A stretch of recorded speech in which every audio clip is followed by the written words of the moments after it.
Hey vous! J'espère que vous allez bien. Aujourd'hui, je vais répondre aux questions que vous m'avez posées sur Instagram.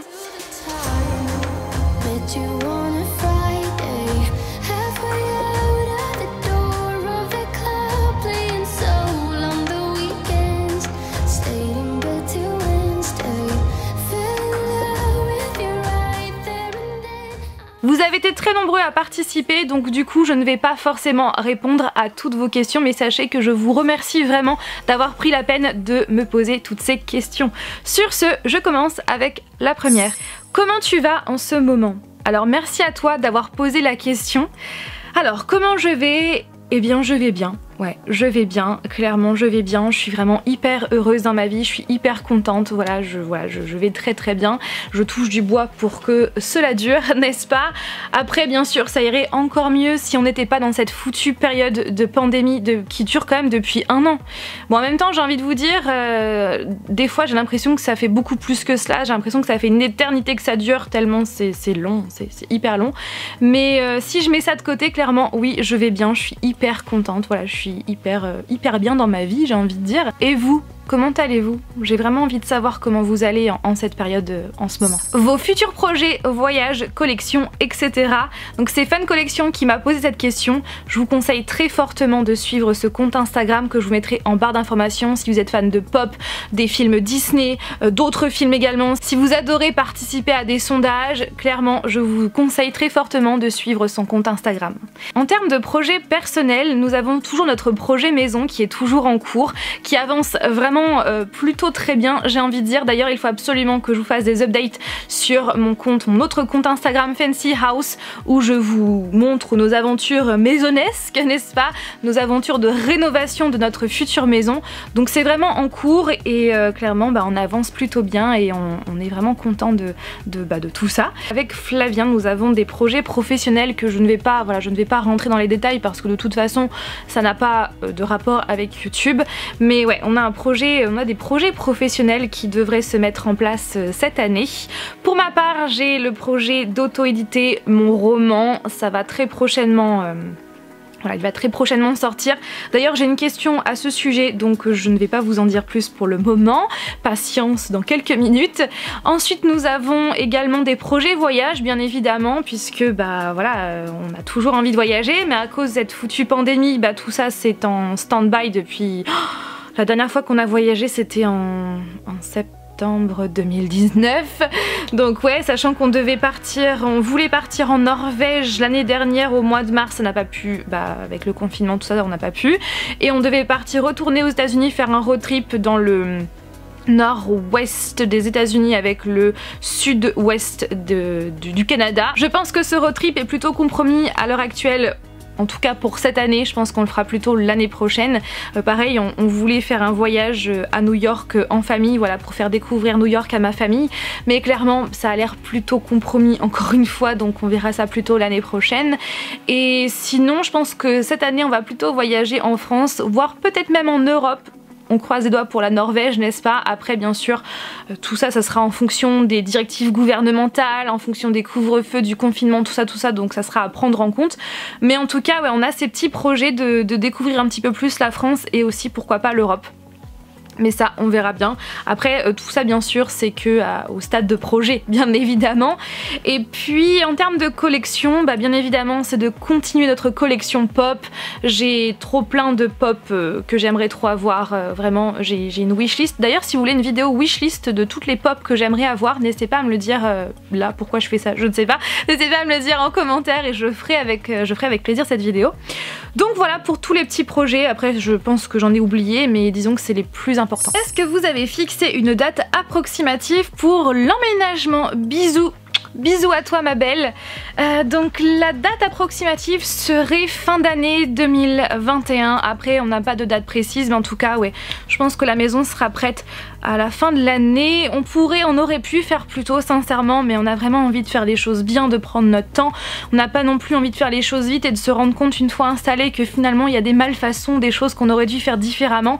Donc c'est pour ça qu'on préfère prendre notre temps et je pense qu'on sera là-bas à la fin de l'année, je pense. Comment savoir si notre livre est bien écrit et cohérent? Bien évidemment, je ne me prétends pas être excellente dans l'écriture, mais le conseil que je peux vraiment vous donner et qui marche sur moi, que je fais à chaque fois et qui marche, qui fonctionne, c'est de laisser reposer votre histoire. C'est-à-dire que vous écrivez vos chapitres, plutôt que d'y revenir dessus dans la soirée, le lendemain, et bien laissez plusieurs jours, voire plusieurs semaines, laissez reposer votre histoire, laissez-la vraiment de côté et revenez dessus quelques temps plus tard, et c'est à ce moment-là que vous allez vous apercevoir s'il y a des fautes, si c'est cohérent ou pas. Parce qu'au moment où on écrit notre histoire, on sait, voilà, on sait ce qu'on veut dire, on trouve que c'est cohérent, on est vraiment dans le truc. Mais il suffit de laisser reposer et d'y revenir plus tard pour vraiment s'apercevoir que finalement, il y a peut-être certaines choses qu'il faut changer et qui ne sont plus forcément cohérentes. Donc vraiment, c'est le conseil que je peux vous donner, laissez reposer votre histoire et revenez-y dessus plus tard, quelques temps plus tard. Je vous conseille aussi de faire lire votre histoire à d'autres personnes, à quelqu'un de votre entourage, de votre famille ou encore de vos amis, pour voir si justement ce qui est cohérent pour vous l'est également pour une autre personne. Voilà les petits conseils que je peux vous donner. Si tu pouvais choisir, tu préférerais être une romancière célèbre ou une actrice célèbre? PS, je t'adore. Oh merci Émilie. Je suis partagée en fait. Parce que d'un côté, j'adore l'écriture comme vous le savez, donc je dirais romancière célèbre, mais d'un autre côté, j'adore le cinéma. Vraiment, j'adore le cinéma et ce depuis que je suis vraiment enfant. Donc c'est vrai que être actrice, évoluer dans cet univers que j'aime tant, ça serait génial. Et pour moi, en fait, qui dit actrice célèbre dit forcément Hollywood. Donc ce serait trop bien. Mais en étant rationnelle, je ne sais pas jouer la comédie. Par contre, c'est vrai que je suis plus à l'aise à l'écrit. Je dis pas encore une fois que je suis vraiment experte dans le domaine, mais c'est vrai que je suis plus à l'aise à l'écrit que à l'oral à jouer un rôle en fait. Donc je dirais plutôt romancière célèbre. Mais après on peut être les deux, hein, romancière célèbre et faire comme certaines autrices, certains auteurs. Hein. Je pense notamment à Stephen King qui a fait un caméo dans sa chapitre 2, il a fait une apparition, ou encore Stan Lee qui a fait pas mal d'apparitions dans les films Marvel. Donc ouais, rien ne m'empêche d'être romancière célèbre et de faire une apparition dans mes propres films qui ont été inspirés de mes livres. Vous voyez ce que je veux dire? Si tu pouvais être un personnage, tu serais qui et pourquoi? Bisous à toi, ma belle aussi. Pour beaucoup de personnages, même si ce sont mes préférés, par exemple j'ai beaucoup de personnages féminins et masculins aussi préférés, mais bien souvent il y a un côté voilà, où je sais que je m'agacerai en fait. Par exemple j'adore Blair Waldorf, mais je serais incapable d'être à sa place parce que j'aurais l'impression d'être... Enfin, des fois elle a pas un comportement exemplaire envers les gens, et ça clairement je refuse. Donc non, c'est pas possible, je peux pas être elle. Donc c'est vrai qu'il y a pas mal de personnages que j'adore, mais je ne pourrais pas être eux parce qu'il y a certains aspects de leur personnalité qui font que je cautionne pas vraiment en fait. Vous savez quoi? J'ai vu le film Wonder Woman pour la énième fois récemment, je pense que je dirais Wonder Woman parce qu'en plus de ça j'adore ses valeurs, j'adore ses pouvoirs et c'est vraiment une très belle femme et c'est clairement un personnage que j'adore et que j'aimerais découvrir encore plus dans les comics. J'ai quand même lu des livres sur Wonder Woman mais pas assez à mon sens, donc ouais je dirais elle. Et non, je ne dirais pas Harley Quinn parce que même si j'adore Harley Quinn, comme vous le savez c'est mon personnage féminin préféré chez DC Comics, mais sa relation avec le Joker est tellement toxique que non, j'ai pas envie.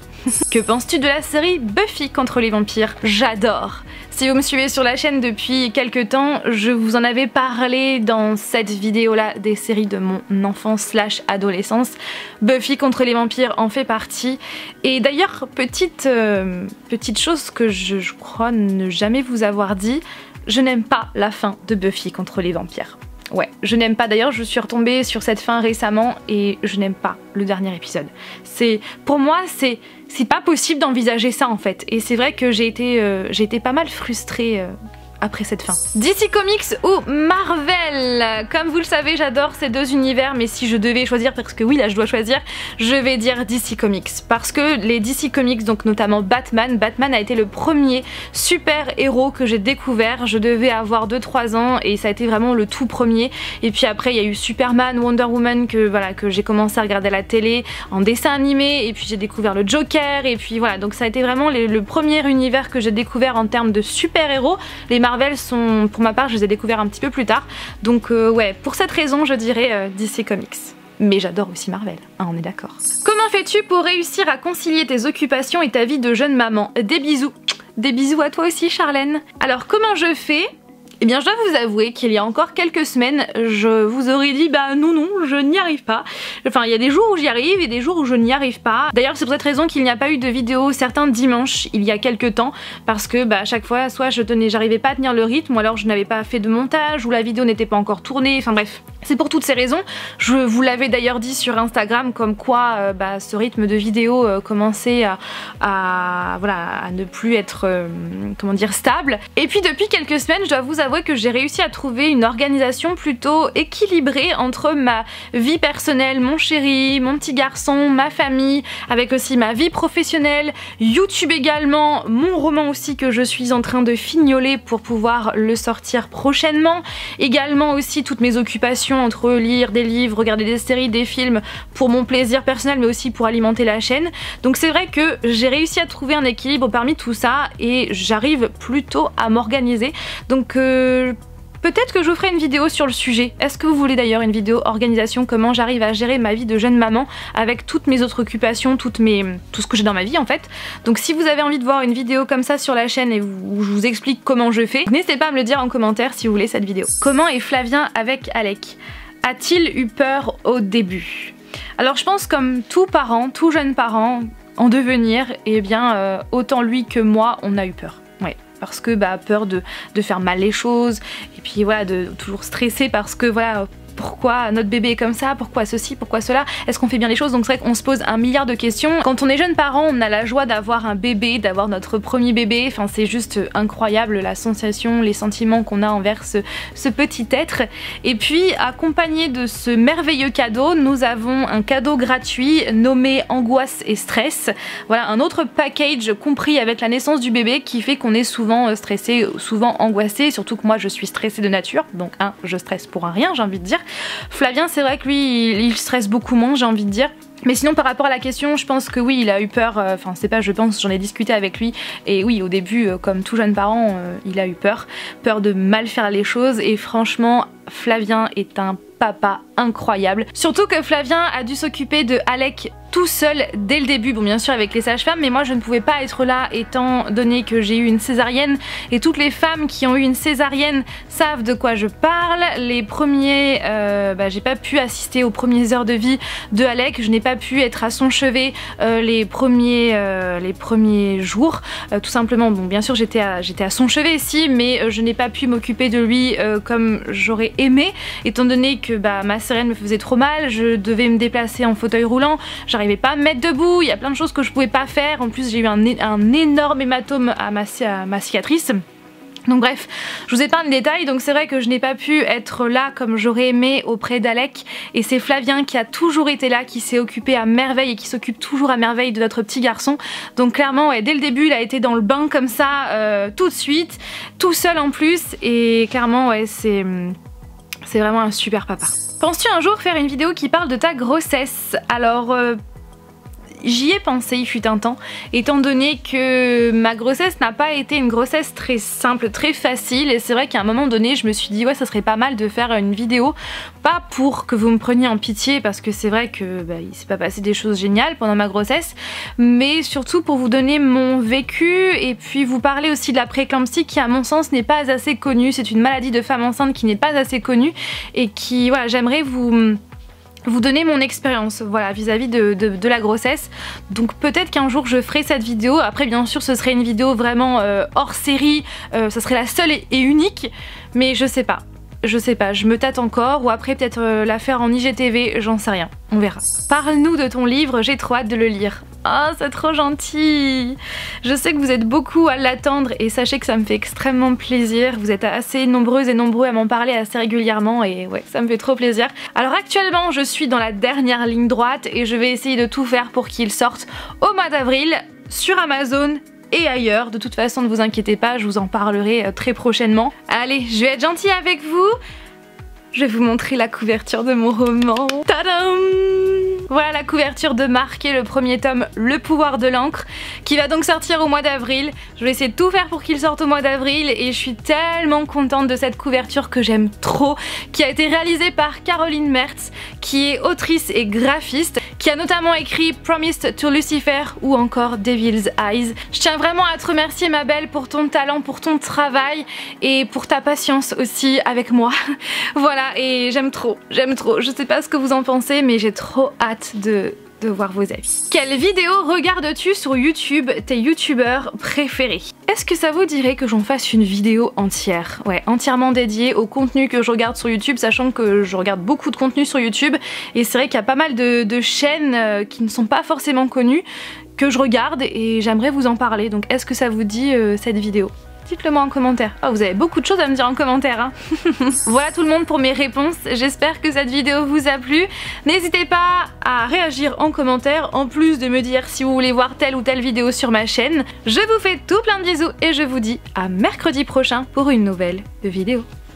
Bye!